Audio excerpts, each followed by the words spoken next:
Night crawler ಇಂಥ psychopath ಮೂವಿನ ನೀವು ಇನ್ನೊಂದು ನೋಡಿರಲ್ಲ. ಯಾಕಂದ್ರೆ ದುಡ್ಡಿಗೋಸ್ಕರ ಕೊಲೆ ಮಾಡೋರ್ನ ನೀವು ಎಲ್ಲಾ ಮೂವಿಲೂ ನೋಡೇ ಇರ್ತೀರ. ಆದ್ರೆ ತನ್ನ ಕಣ್ಮುಂದೆಲೆ ಸಾಯ್ತಿರೋರ್ನ ಬದುಕ್ಸೋ ಅವಕಾಶ ಇದ್ರೂ ಅವ್ರನ್ನ ಸಾಯಿಸಿ ದುಡ್ಡು ಮಾಡೋನ್ನ ಈ ಮೂವಿಯಲ್ಲಿ ನೋಡ್ತೀರ. ಆಂಬಿಷನ್ ಅನ್ನೋದು ಅಬ್ಸೆಷನ್ ಆದಾಗ ಇಂಥ ಮೂವಿಗಳು ಹುಟ್ಕೋತವೆ. ಅಂದಾಗೆ ಈ movie best original screen play ಅಂತ ಆಸ್ಕರ್‌ಗೆ ಕೂಡ ನಾಮಿನೇಟ್ ಆಗಿತ್ತು. ಬನ್ನಿ ಹಾಗಿದ್ರೆ without wasting the time let's get into the movie. Louis blue ಅಥವಾ ಲೂ ದುಡ್ಡಿನ ಅನಿವಾರ್ಯತೆಯಿಂದ ಲಾಸ್ ಏಂಜಲೀಸ್ ಅನ್ನೋ ಸಿಟಿಯ ಒಂದು ಕನ್ಸ್ಟ್ರಕ್ಷನ್ ಸೈಟ್‌ನಲ್ಲಿ ಒಬ್ಬ ಸೆಕ್ಯೂರಿಟಿ ಗಾರ್ಡ್‌ಗೆ ಹೊಡೆದು ಅಲ್ಲಿನ ಫೆನ್ಸ್ ಆಗಿ ಅವನ ವಾಚ್‌ನ ಚೋರಿ ಮಾಡ್ಕೊಂಡು ಒಂದು ಸ್ಕ್ರ್ಯಾಪ್ ಯಾರ್ಡ್‌ಗೆ ಹೋಗ್ತಾನೆ. ಕದ್ದಿರೋ ವಸ್ತುಗಳು ಅಂತ ಯಾರ್ಡ್ ಓನರ್ ಲೂಗೆ ಕಡಿಮೆ ದುಡ್ಡು ಕೊಡ್ತಾನೆ. ಸರಿ ಹೋಗ್ಲಿ ಬಿಡು ಅಂತ ಲೂ ಯಾರ್ಡ್‌ನಲ್ಲಿ ಅವನಿಗೊಂದು ಕೆಲಸ ಕೇಳ್ತಾನೆ. ಅದಕ್ಕೆ ಒಬ್ಬ ಕಳ್ಳಂಗೆ ನನ್ನ ಯಾರ್ಡ್‌ನಲ್ಲಿ ಕೆಲಸ ಕೊಡಕ್ಕೆ ಇಷ್ಟ ಇಲ್ಲ ಅಂತ ಓನರ್ ಹೇಳ್ತಾನೆ. ಕೊನೆಗೆ ಒಂದು ಸ್ಮೈಲ್ ಕೊಡ್ತಾನೆ ಲೂ ಅಲ್ಲಿಂದ ಆಚೆ ಬರ್ತಾನೆ. ಇದೇ ಬೇಜಾರಿನಲ್ಲಿ ಲೂ ಮನೆಗೆ ಹೋಗ್ಬೇಕಾದ್ರೆ ಅಚಾನಕವಾಗಿ ರೋಡಲ್ಲಿ ಒಂದು ಆಕ್ಸಿಡೆಂಟ್ ನಡೆದಿರುತ್ತೆ. ಏನಾಗಿರ್ಬೋದು ಅಂತ ಲೂ ನೋಡ್ಬೇಕಾದ್ರೆ ಅವನ ಕಣ್ಮುಂದೆನೆ ಒಬ್ಬ ಸ್ಟ್ರೇಂಜರ್ ಆಕ್ಸಿಡೆಂಟ್ ನ ಡೀಟೇಲ್ ಆಗಿ ಶೂಟ್ ಮಾಡ್ಕೊತಿರ್ತಾನೆ. ಸ್ಟ್ರೇಂಜರ್ ಅಂದ್ರೆ ಇಂಡಿಪೆಂಡೆಂಟ್ ಫೋಟೋ ಜರ್ನಲಿಸ್ಟ್ ಅಂತ. ಇವರ ಕೆಲಸ ಏನಪ್ಪಾ ಅಂದ್ರೆ ಸಿಟಿಲಿ ನಡೆಯೋ ಆಕ್ಸಿಡೆಂಟ್, ಮರ್ಡರ್ಸ್ ಅಥವಾ ಕ್ರೈಮ್ ಸೀನ್ ಗಳನ್ನ ಕ್ಯಾಪ್ಚರ್ ಮಾಡ್ಕೊಂಡು ಹೋಗಿ ಯಾವ್ದಾದ್ರು ನ್ಯೂಸ್ ಚಾನೆಲ್ಗೆ ಕೊಡೋದು. ಆ ವಿಡಿಯೋ ಜನಕ್ಕೆ ಎಷ್ಟು ಇಂಪಾರ್ಟೆಂಟ್ ಅನ್ನೋದ್ರ ಮೇಲೆ ನ್ಯೂಸ್ ಚಾನೆಲ್ ಅವರು ಇವ್ರಿಗೆ ಹಣ ಕೊಡ್ತಾರೆ. ಅವ್ನು ವಿಡಿಯೋ ಮಾಡ್ಕೊಂಡು ಹೋಗ್ತಿರ್ಬೇಕಾದ್ರೆ ಲೂ ಕೇಳ್ತಾನೆ, ಯಾವ ನ್ಯೂಸ್ ಚಾನೆಲ್ಗೆ ನೀವು ವರ್ಕ್ ಮಾಡೋದು ಅಂತ. ಅವಾಗ ಆ ಸ್ಟ್ರೇಂಜರ್ ಯಾರ್ ಜಾಸ್ತಿ ದುಡ್ಡು ಕೊಡ್ತಾರೋ ಅವರಿಗೆ ಅಂತ ಹೇಳಿ ಹೋಗ್ತಿರ್ಬೇಕಾದ್ರೇನೆ ಲೂ ಇವನ ಹತ್ರ ಕೂಡ ಕೇಳ್ತಾನೆ ಅವನ್ಗೆ ಯಾವ್ದಾದ್ರು ಒಂದು ಕೆಲಸ ಸಿಗುತ್ತಾ ಅಂತ. ಅದಕ್ಕೆ ಅವನು ಇಲ್ಲ ಅಂತ ಹೇಳಿ ಅಲ್ಲಿಂದ ಬೇರೆ ಸ್ಪಾಟ್ಗೆ ಹೋಗ್ತಾನೆ. ಈ ಇವೆಂಟ್ ಇಂದ ಇನ್ಸ್ಪೈರ್ ಆದ ಲೂ ತಾನು ಒಬ್ಬ ಸ್ಟ್ರೇಂಜರ್ ಆಗ್ಬೇಕು ಅಂತ ಡಿಸೈಡ್ ಮಾಡ್ತಾನೆ. ಹಾಗೆ ನೆನ್ಪಿಟ್ಕೊಳ್ಳಿ, ಆ ಸ್ಟ್ರೇಂಜರ್ ನ ಹೆಸರು ಬಿಲ್ ಪಾಕ್ಸ್ಟನ್ ಅಂತ. ಮುಂದೆ ನಾವು ಅವನ ಕಾಂಪಿಟೇಟರ್ ಅಂತ ಕರಿತಾ ಹೋಗೋಣ.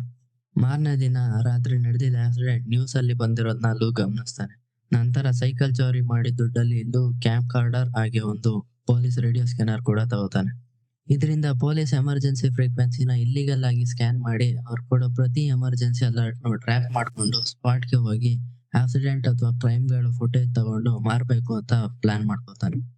ಮೊದ್ಮೊದ್ಲು ಲೂಗೆ ಸರಿಯಾಗಿ ಕ್ಯಾಮ್ರಾ ಯೂಸ್ ಮಾಡಕ್ಕೆ ಬರ್ದಲೆ ಒಂದೆರಡು ಆಕ್ಸಿಡೆಂಟ್ ಕ್ಯಾಪ್ಚರ್ ಮಾಡೋದ್ರಲ್ಲಿ ಅನ್ಸಕ್ಸಸ್ಫುಲ್ ಆಗ್ತಾನೆ. ಆದ್ರೆ ಕೊನೆಗೆ ಒಂದು ಆಕ್ಸಿಡೆಂಟ್ ನ ಫುಟೇಜ್ ತಗೊಂಡು ನ್ಯೂಸ್ KWLES 6 ಚಾನಲ್ಗೆ ಮಾರ್ತಾನೆ. ಇವನ ವರ್ಕ್ ಇಂದ ಮಾರ್ನಿಂಗ್ ಡೈರೆಕ್ಟರ್ ಆದ ನೀನಾ ರೋಮಿನಾ ತುಂಬಾ ಖುಷಿಯಾಗಿ ಇನ್ಮೇಲಿಂದ ನನ್ಗೆ ಕೆಲಸ ಮಾಡ್ಬೇಕು ಅಂತ ಹೇಳ್ತಾಳೆ. ಹಾಗೆ ಅವನ್ಗೆ ವಿಡಿಯೋ ಹೆಂಗ್ ತೆಗಿಬೇಕು ಮತ್ತೆ ಯಾವ್ಯಾವ ತರ ಕಂಟೆಂಟ್ ಫುಟೇಜ್ ಬೇಕು ಅಂತ ಹೇಳಿ ಹಣ ಕೊಟ್ಟು ಕಳಿಸ್ತಾಳೆ. ಅವನು ಹೋದ್ಮೇಲೆ ರೋಮಿನಾ ಕೋವರ್ಕರ್ ಸಜೆಷನ್ ಕೊಡ್ತಾನೆ. ಮಕ್ಳು, ವಯಸ್ಸಾದವರು ನೋಡ್ತಿರ್ತಾರೆ, ಎಥಿಕಲಿ ಇಷ್ಟು ಇಂಟೆನ್ಸ್ ಆಗಿರೋ ಫುಟೇಜ್ ನ ಹಾಕೋದು ಸರಿಯಲ್ಲ ಅಂತ. ಬಟ್ ರೋಮಿನಾ ಇದ್ಯಾವ್ದಕ್ಕೂ ಕೇರ್ ಮಾಡದೆ ಪಬ್ಲಿಷ್ ಮಾಡ್ತಾಳೆ. ಮಾರನೇ ದಿನ ಲೂ ಎದ್ದು ನ್ಯೂಸ್ ನೋಡ್ಬೇಕಾದ್ರೆ ಇವತ್ತು ಲೂನ ಫುಟೇಜ್ ವೈರಲ್ ಆಗಿರುತ್ತೆ. ಅದಕ್ಕೆ ಖುಷಿಯಾಗಿ ಲೂ ಅವನ ಕೆಲಸನ ಇನ್ನೂ ಬೆಟರ್ ಮಾಡ್ಬೇಕು ಅಂತ ಲಾಸ್ ಏಂಜಲೀಸ್ ಪೊಲೀಸ್ನ ಯಾವ ಕೋಡ್ಸ್ ಯಾವ ಕ್ರೈಮ್ಗಳನ್ನ ತಿಳಿಸ್ತವೆ ಅಂತ ರಿಸರ್ಚ್ ಮಾಡ್ತಾ ಹೋಗ್ತಾನೆ. ಲೂ ಒಬ್ನೇ ಕ್ಯಾಮ್ರಾ ಆಕ್ಸಿಸ್, ರೇಡಿಯೋ ಲಿಸ್ನಿಂಗ್ ಮತ್ತೆ ನ್ಯಾವಿಗೇಷನ್ ಮಾಡೋದು ತುಂಬಾ ಕಷ್ಟ ಆಗಿರುತ್ತೆ. ಅದರಿಂದ ರಿಕ್ ಅನ್ನೋ ಒಬ್ಬ ಹುಡುಗನ್ನ as a internship per day $30 ಅಂತ ಅಸಿಸ್ಟೆಂಟ್ ಆಗಿ ಹೈರ್ ಮಾಡ್ಕೋತಾನೆ. ಇದು ಎಷ್ಟು ಸೆಲ್ಫಿಶ್ ಆಗಿ ಬದಲಾಗಿರ್ತಾನೆ ಅಂದ್ರೆ ಪರ್ ಫುಟೇಜ್ $200 to $1000 ಬಂದ್ರು ಕೂಡ ರಿಕ್ಗೆ ಬರೀ $30 ಕೊಡಕ್ಕೆ ಮಾತ್ರ ಸಿದ್ಧ ಆಗಿರ್ತಾನೆ. ಮುಂದಿನ ಸೀನ್ ನಲ್ಲಿ ಲೂ ಮತ್ತೆ ರಿಕ್ ಇಬ್ರು ಒಟ್ಟಿಗೆ ಕೆಲಸ ಶುರು ಮಾಡ್ತಾರೆ. ಆದ್ರೂ ಈ ಸರಿ ಮೊದಲನೇ ಆಕ್ಸಿಡೆಂಟ್ ನ ಶೂಟ್ ಮಾಡೋದ್ರಲ್ಲಿ ಫೇಲ್ ಆಗ್ತಾನೆ. ಯಾಕಂದ್ರೆ ರಿಕ್ ರೂಟ್ ಮ್ಯಾಪ್ ನ ಸರಿಯಾಗಿ ಹೇಳಿರೋದಿಲ್ಲ. ಇದರಿಂದ ಫೈರ್ ಆಗಿ ರಿಕ್ ಲೂ ಬೈದು ಇನ್ನೊಂದ್ ಸ್ಪಾಟ್ ಅಲ್ಲಿ ಕ್ರೈಮ್ ನಡೆದಿರೋದು ಗೊತ್ತಾಗಿ ಅಲ್ಲಿಗೆ ಕರ್ಕೊಂಡು ಹೋಗ್ತಾನೆ. ಈ ಸರಿ ಲೂ ಪೊಲೀಸ್ ಅವ್ರ ಕಣ್ ತಪ್ಪಿಸಿ ಸ್ಟಾರ್ಟಿಂಗ್ ಇಂದ ಎಂಡ್ ವರ್ಗು ಡೀಟೈಲ್ ಆಗಿ ವಿಡಿಯೋ ಮಾಡ್ಕೊತಾನೆ ವಿತ್ ಪರ್ಫೆಕ್ಟ್ ಕ್ಯಾಮ್ರಾ ಆಂಗಲ್. ಇದರಿಂದ ರೋಮಿನಾಗೆ ಲೂನ ಫುಟೇಜ್ ಗಳು ತುಂಬಾ ಹಿಡಿಸ್ತವೆ. ಹೀಗೆ ಅವಳಿಗೆ ಫುಟೇಜ್ ನ ಸಪ್ಲೈ ಮಾಡಿ ಲೂ ತುಂಬಾ ಹಣ ಗಳಿಸಿ ಒಂದ್ ಸೂಪರ್ ಕಾರ್ ಮತ್ತೆ ಕ್ಯಾಮ್ರಾನ ತಗೊಂಡಿರ್ತಾನೆ. ಹೀಗೆ ಒಂದ್ ರಾತ್ರಿ ಎಮರ್ಜೆನ್ಸಿ ರೇಡಿಯೋದಲ್ಲಿ ಆಕ್ಸಿಡೆಂಟ್ ಆಗಿರೋ ವಿಷಯನ ತಿಳ್ಕೊಂಡು ಲೂ ಸ್ಪಾಟ್ಗೆ ಬರ್ತಾನೆ. ಆದ್ರೆ ಈ ಸರಿ ಪೊಲೀಸ್ಗಿಂತ ಮುಂಚೆನೆ ಬಂದಿರ್ತಾನೆ. ಲೂ ಅವನ ಕೆಲ್ಸನ ಎಷ್ಟು ಅವರ್ಸ್ಕೊಂಡಿದ್ದಾನೆ ಅಂತ ಈ ಸೀನ್ ನಲ್ಲಿ ತೋರಿಸ್ತಾ ಹೋಗ್ತಾನೆ. ಯಾಕಂದ್ರೆ ಲೂ ಆಕ್ಸಿಡೆಂಟ್ ನ ಫುಟೇಜ್ ತಗೋಬೇಕಾದ್ರೆ ಕ್ಯಾಮ್ರಾ ಆಂಗಲ್ ಸರಿಯಾಗಿ ಸಿಗ್ತಿಲ್ಲ ಅಂತ ಹೇಳಿ ಏಕ್ದಮ್ ವಿಕ್ಟಿಮ್ ನ ಬಾಡಿನೇ ಒಂದು ಕಡೆಯಿಂದ ಇನ್ನೊಂದ್ ಕಡೆ ಶಿಫ್ಟ್ ಮಾಡ್ತಾನೆ. ಇದನ್ನ ನೋಡಿದ ರಿಕ್ಗೆ ಏನ್ ಮಾಡ್ಬೇಕು ಅಂತಾನೆ ಗೊತ್ತಾಗಲ್ಲ. ನಂತರ ಆ ಫುಟೇಜ್ ನ ಕೊಟ್ಟು ಮತ್ತೆ ರೊಮಿನಾನ ಇಂಪ್ರೆಸ್ ಮಾಡ್ತಾನೆ. ಲೂ ಶರ್ಟ್ ಮೇಲೆ ಇರೋ ರಕ್ತದ ಕಲೆ ನೋಡಿದ್ರು ಕೂಡ ರೊಮಿನಾ ಸುಮ್ನಾಗ್ಬಿಡ್ತಾಳೆ. ಯಾಕಂದ್ರೆ ಅವಳ ಚಾನಲ್ TRP ಅವನಿಂದಲೇ ಜಾಸ್ತಿ ಆಗಿರುತ್ತೆ. ಹಾಗೆ ಲೂ ರೊಮಿನಾನ ಡೇಟ್ ಮಾಡಕ್ಕೆ ಬಯಸ್ತಾನೆ. ಬಟ್ ರೊಮಿನಾ ಒಪ್ಕೊಳ್ಳೋದಿಲ್ಲ. ಮುಂದಿನ ಸೀನ್ ನಲ್ಲಿ ಆ ಆಕ್ಸಿಡೆಂಟ್ ಅಲ್ಲಿ ಕೆಲ್ಸಕ್ಕೆ ಬೇಡ ಅಂತ ಹೇಳಿದ್ನಲ್ಲ ಲೂನ ಕಾಂಪಿಟೇಟರ್ ಬಾಕ್ಸ್ಟನ್ ಮಾರನೇ ದಿನ ಬಂದು ಲೂನ ಕೇಳ್ತಾನೆ, ನಿನ್ನ ಫುಟೇಜ್ಗೆ ಮಾರ್ಕೆಟ್ ಅಲ್ಲಿ ಇನ್ನೂ ತುಂಬಾ ವ್ಯಾಲ್ಯೂ ಇದೆ. ನೀನೇನಾದ್ರೂ ನನ್ನ ಅಂಡರ್ ಕೆಲಸ ಮಾಡಿದ್ರೆ ಇನ್ನೂ ಬೇಗ ಬೆಳಿಬೋದು ಅಂತ ಸಾಫ್ಟ್ ಆಗಿ ಹೇಳ್ತಾನೆ. ಬಟ್ ಲೂ ನಂಗೋಸ್ಕರ ಮಾತ್ರ ನಾನ್ ಕೆಲಸ ಮಾಡೋದು ಅಂತ ಹೇಳಿ ಅಲ್ಲಿಂದ ಹೊರಟೋಗ್ತಾನೆ. ಅವತ್ ರಾತ್ರಿ ಲೂ ಫೋರ್ಸ್ ಮಾಡಿದ್ರಿಂದ ರೊಮಿನಾ ಮತ್ತೆ ಲೂ ಡೇಟಿಂಗ್ ಅಲ್ಲಿ ಇರ್ತಾರೆ. ಆದ್ರೆ ಅವ್ರಿಬ್ರು ನಡುವೆ ಜಗಳ ಆಗಿ ರೊಮಿನಾ ಅಲ್ಲಿಂದ ಹೊರಟೋಗ್ತಾಳೆ. ಯಾಕಂದ್ರೆ ಲೂ ಎದುರಿಸ್ತಾನೆ, ನೀನೇನಾದ್ರೂ ನನ್ ಜೊತೆ ಫಿಸಿಕಲ್ ರಿಲೇಶನ್ ಅಲ್ಲಿ ಇಲ್ದಲೆ ಹೋದ್ರೆ ನನ್ನ ಫುಟೇಜ್ ಗಳನ್ನ ಬೇರೆಯವ್ರಿಗೆ ಮಾರ್ತೀನಿ, ಇದರಿಂದ ನಿನ್ನ ಚಾನಲ್ TRP ಕೂಡ ಹಾಳಾಗುತ್ತೆ ಅಂತ ಥ್ರೆಟನ್ ಮಾಡ್ತಾನೆ. ಇಲ್ಲಿ ಲೂ ರೊಮಿನಾನ ರಿಕ್ವೆಸ್ಟ್ ಕೂಡ ಮಾಡ್ಬೋದಿತ್ತು, ಬಟ್ ಅವನ ಹಾಗೆ ಮಾಡ್ಲಿಲ್ಲ. ಯಾಕಂದ್ರೆ ಲೂ ಮನುಷ್ಯರ ರೀತಿನೇ ನೋಡ್ತಾ ಇರಲ್ಲ. ದುಡ್ಡಿದ್ರೆ ಏನ್ ಬೇಕಾದ್ರೂ ಪಡ್ಕೋಬಹುದು ಅನ್ನೋ ಕಲ್ಪನೆಯಲ್ಲೇ ಬದುಕ್ತಾ ಇರ್ತಾನೆ. ಅಲ್ಲಿಂದ ಸೀನ್ ಒಂದು ಪ್ಲೇನ್ ಕ್ರಾಶ್ ಆಗಿರೋ ಕಡೆ ಶಿಫ್ಟ್ ಆಗುತ್ತೆ. ಬಟ್ ಈ ಬಾರಿ ಲೂನಾ ಕಾಂಪಿಟೇಟರ್ ಮೊದ್ಲೇ ಬಂದು ಆಕ್ಸಿಡೆಂಟ್ ನ ಶೂಟ್ ಮಾಡ್ಕೊಂಡು ಹೋಗ್ತಿರ್ತಾನೆ. ಲೇಟ್ ಆಗಿ ಬಂದಿದ್ರಿಂದ ಅದು ಸರಿಯಾಗಿ ಫುಟೇಜ್ ತಗೊಳಕ್ಕೆ ಆಗಲ್ಲ. ಸರಿ, ಇನ್ನೇನ್ ಮಾಡೋದು ಅಂತ ತಗೊಂಡಿರೋ ಫುಟೇಜ್ ನೇ ರೊಮಿನಾಗೆ ಕೊಡ್ತಾನೆ. ಆದ್ರೆ ಈ ಸರಿ ಇವನ ಕೆಲಸದಿಂದ ರೊಮಿನಾ ತುಂಬಾ ಕೋಪ ಮಾಡ್ಕೋತಾಳೆ. ಯಾಕಂದ್ರೆ ಪ್ಲೇನ್ ಆಕ್ಸಿಡೆಂಟ್ ಎಷ್ಟು ಇಂಪಾರ್ಟೆಂಟ್ ಆಗಿರುತ್ತೆ ಅಂದ್ರೆ, ಆಕ್ಸಿಡೆಂಟ್ ನ ಎಲ್ಲಾ ಫುಟೇಜ್ ಅವಳ ಹತ್ರ ಇದ್ದಿದ್ರೆ ಈ ವಾರನೂ ಅವಳ ಚಾನಲ್ TRP ಅಲ್ಲಿ ಮುಂದಿರ್ತಿತ್ತು. ಮಾರನೇ ದಿನ ನ್ಯೂಸ್ ಅಲ್ಲಿ ಅವನ ಕಾಂಪಿಟೇಟರ್ ನ ಫುಟೇಜ್ ನೋಡಿ ಸೈಕೋ ತರ ಬಿಹೇವ್ ಮಾಡ್ತಾನೆ. ಲೂ ಅದೇ ಕೋಪದಲ್ಲಿ ಅವನ ಕಾಂಪಿಟೇಟರ್ ಮನೆ ಹತ್ರ ಹೋಗಿ ಕಾರ್ ಬ್ರೇಕ್ ವೈರ್ಸ್ ನ ಕಿತ್ತಾಕ್ತಾನೆ. ಇದರಿಂದ ಅವನ ಕಾರ್ ಆಕ್ಸಿಡೆಂಟ್ ಆಗಿ ಇನ್ನೇನು ಸಾಯೋದ್ರಲ್ಲಿ ಇರ್ತಾನೆ. ಅದೇ ಸಮಯಕ್ಕೆ ರಿಕ್ ಎಷ್ಟೇ ಹೇಳಿದ್ರು ಲೂ ಬಂದು ಅವನ ಫುಟೇಜ್ ಕೂಡ ತೆಗಿಯೋಕೆ ಶುರು ಮಾಡ್ತಾನೆ. ಲೂ ಎಷ್ಟು ಸೈಕೋ ಆಗಿರ್ತಾನೆ ಅಂದ್ರೆ ಅವನ ಕೆಲ್ಸಕ್ಕೋಸ್ಕರ ಒಂದು ಪ್ರಾಣ ತೆಗಿಯೋಕ್ಕೂ ಸಿದ್ಧ ಆಗಿರ್ತಾನೆ. ಮುಂದಿನ ಸೀನ್ ನಲ್ಲಿ ಲೂ ರಿಕ್ ನ ಕರ್ಕೊಂಡು ತುಂಬಾ ಫಾಸ್ಟ್ ಆಗಿ ಕಾರ್ ಓಡಿಸ್ಕೊಂಡು ಹೋಗ್ತಿರ್ತಾನೆ. ಎಲ್ಲಿಗಪ್ಪ ಅಂದ್ರೆ ಲಾಸ್ ಏಂಜಲೀಸ್ ನ ಪೋಸ್ಟ್ ಇಲಾಖೆಯಲ್ಲಿ ಒಂದು ದೊಡ್ಡ ರಾಬರಿ ನಡೆದಿದೆ, ಹಾಗೆ 3 ಜನದ ಮೇಲೆ ಶೂಟ್ ಔಟ್ ಮಾಡಿದ್ದಾರೆ ಅಂತ 911 ಎಮರ್ಜೆನ್ಸಿ ರೇಡಿಯೋ ಇಂದ ನ್ಯೂಸ್ ಸಿಕ್ಕಿರುತ್ತೆ. ಸ್ಪಾಟ್ ಗೆ ಲೂ ಎಷ್ಟು ಬೇಗ ಹೋಗಿರ್ತಾನೆ ಅಂದ್ರೆ ಮರ್ಡರರ್ಸ್ ಮನೆಯಿಂದ ಆಚೆ ಬರೋ ಹೊತ್ತಿಗೆ ಅಲ್ಲಿರ್ತಾನೆ. ಹಾಗೆ ಅವ್ರು ಕಾರಲ್ಲಿ ಹೋಗ್ತಿರೋ ಫುಟೇಜ್ ಕೂಡ ಕ್ಯಾಪ್ಚರ್ ಮಾಡ್ಕೋತಾನೆ. ಅಲ್ಲಿಂದ ಸೀದಾ ಮನೆ ಒಳಗಡೆ ಹೋಗಿ ಸತ್ತಿರೋ 3 ಜನ victims pin to pin video ಮಾಡ್ಕೊತಿರ್ತಾರೆ. ಅಷ್ಟರಲ್ಲಿ ರಿಕ್ ಬಂದು ಪೊಲೀಸ್ ಬರ್ತಿದ್ದಾರೆ ಬಾ ಅಂತ ಲೂನ ಕರ್ಕೊಂಡು ಸೀದಾ ರೊಮಿನಾ ಹತ್ರ ಹೋಗ್ಬೇಕಾದ್ರೆ ಲೂ ಮಧ್ಯದಲ್ಲಿ ಕಾರ್ ನಿಲ್ಸಿ ಒಬ್ನೇ ಆಚೆ ಬಂದು ಸಸ್ಪಿಶಿಯಸ್ ಆಗಿ ಏನೋ ಮಾಡ್ತಾನೆ. ನಂತರ ಲೂ ರೊಮಿನಾ ಕೈಗೆ ಹಾರ್ಡ್ ಡಿಸ್ಕ್ ಕೊಟ್ಟು $50,000 ಕೇಳ್ತಾನೆ. ಯಾಕಂದ್ರೆ ಈ ರಾಬರಿ ಮತ್ತೆ ಮರ್ಡರ್ ಹೊರಗೆ ಬರೋಕ್ಕೂ ಮುಂಚೆನೆ ಇವನ ಹತ್ರ ವಿಡಿಯೋ ಟೇಪ್ ರೆಡಿ ಇರುತ್ತೆ. ಇದೊಂದೇ ಕಾರಣಕ್ಕೆ ಲೂ ಅಷ್ಟು ಡಿಮ್ಯಾಂಡ್ ಮಾಡ್ತಿರ್ತಾನೆ. ಬಟ್ ರೊಮಿನಾ ತುಂಬಾ ಚೀಪ್ ಆಗಿ ನೆಗೋಶಿಯೇಟ್ ಮಾಡಕ್ಕೆ ನೋಡ್ತಾಳೆ. ಇದರಿಂದ ತಾಳ್ಮೆ ಕಳ್ಕೊಂಡು ಲೂ ಹೇಳ್ತಾನೆ, ನೆಗೋಶಿಯೇಟ್ ಮಾಡೋದು ಅಂದ್ರೆ ನಂಗೆ ಇಷ್ಟ ಆಗಲ್ಲ.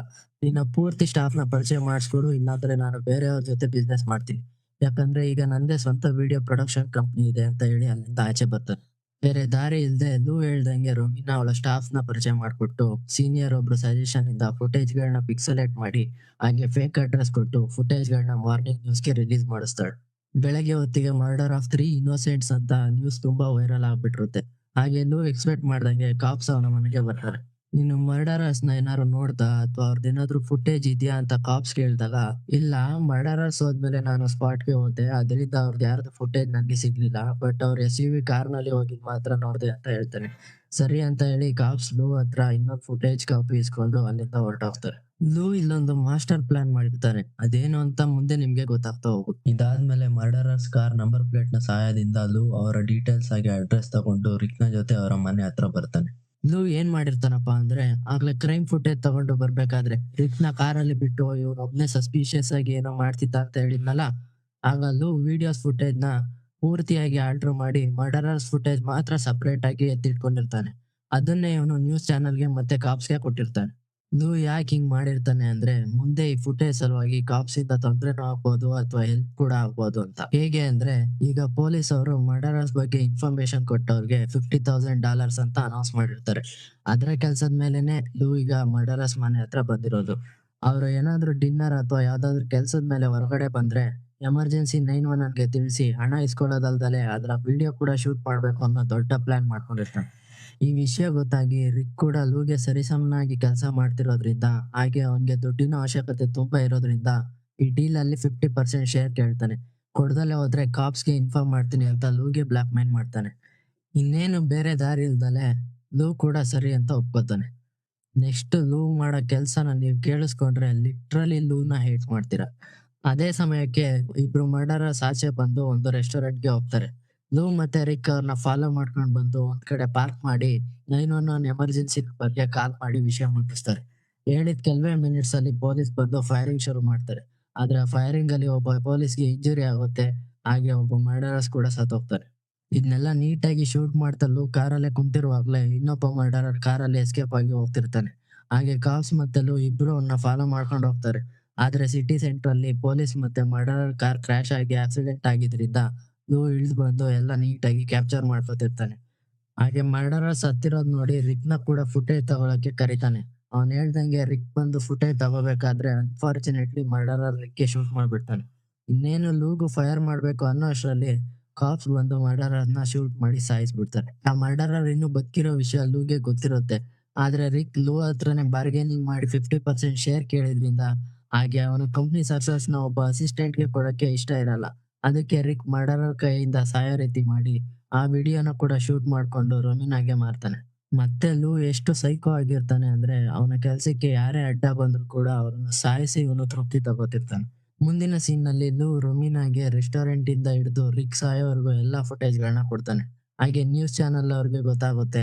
ಆ ಇಬ್ರು ಮರ್ಡರರ್ಸ್ 3 ಜನನ ಸಾಯಿಸಿದ್ರಲ್ಲ, ಅವ್ರು ನಾರ್ಮಲ್ ಸಿಟಿಜನ್ ಅಲ್ಲ. ಯಾಕಂದ್ರೆ ಅವ್ರ ಮನೇಲಿ 50 ಪೌಂಡ್ಸ್ ಕೊಕೈನ್ ಸಿಕ್ಕಿರುತ್ತೆ. ಇದ್ರಿಂದ 2 ಗ್ಯಾಂಗ್‌ಗಳ ಮಧ್ಯೆ ಮಿಸ್‌ಅಂಡರ್‌ಸ್ಟ್ಯಾಂಡ್ ಆಗಿ ಆ ಮರ್ಡರರ್ಸ್ ಆ 3 ಜನನ ಸಾಯಿಸೋಗಿರ್ತಾರೆ. ಈಗ ವಿಕ್ಟಿಮ್ಸ್ ಕೂಡ ಗ್ಯಾಂಗ್‌ಸ್ಟರ್ ಆಗಿರ್ತಾರೆ. ಈ ವಿಷಯನ ಇನ್ನೊಬ್ಬ ಮ್ಯಾನೇಜರ್ ರೊಮಿನಾಗೆ ಹೇಳ್ತಾನೆ. ಇದನ್ನ ತೋರಿಸ್ಬೇಕು ನಾವು ನ್ಯೂಸ್ ಅಲ್ಲಿ ಅಂತ. ಅದಕ್ಕೆ ರೊಮಿನಾ ಒಪ್ಕೊಳ್ಳಲ್ಲ. ಯಾಕಂದ್ರೆ ಜನ ಮರ್ಡರ್ ಆಗಿರೋರು ಸಾಮಾನ್ಯ ಸಿಟಿಜನ್ ಅನ್ನೋ ಸಿಂಪತಿಯಿಂದ ನ್ಯೂಸ್ ನೋಡ್ತಿದ್ದಾರೆ. ಇದ್ರಿಂದಲೇ ನಮ್ಗೆ ತುಂಬಾ ಟಿ.ಆರ್.ಪಿ ಬರ್ತಿದೆ.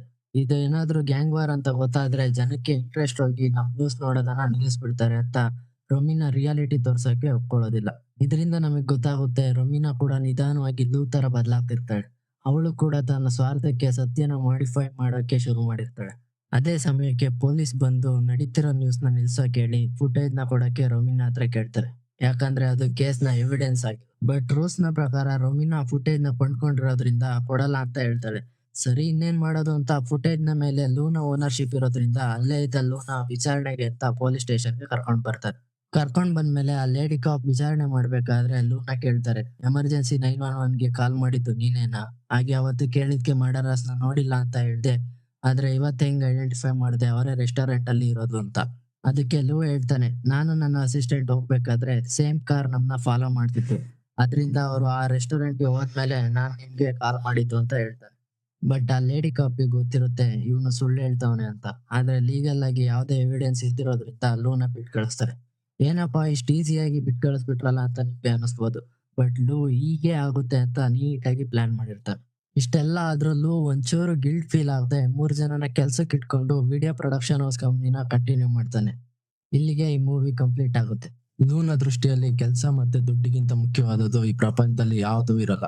ಹಾಗೆ ನ್ಯೂಸ್ ಚಾನೆಲ್ ಅವರು ಟಿ.ಆರ್.ಪಿಗೋಸ್ಕರ ಸತ್ಯನ ಮಾಡಿಫೈ ಮಾಡಿ ಹೇಗೆ ಜನರನ್ನ ಯಾಮಾರಿಸ್ತಾರೆ ಅಂತ ಈ ಮೂವಿಯಲ್ಲಿ ನೀಟಾಗಿ ಬ್ಲೆಂಡ್ ಮಾಡಿದ್ದಾರೆ. ಸರಿಯಾಗಿದ್ರೆ ಮತ್ತೆ ಸಿಗೋಣ ಇದೇ ರೀತಿಯ ಇನ್ನೊಂದು ಸಸ್ಪೆನ್ಸ್ ಮೂವಿಯೊಂದಿಗೆ.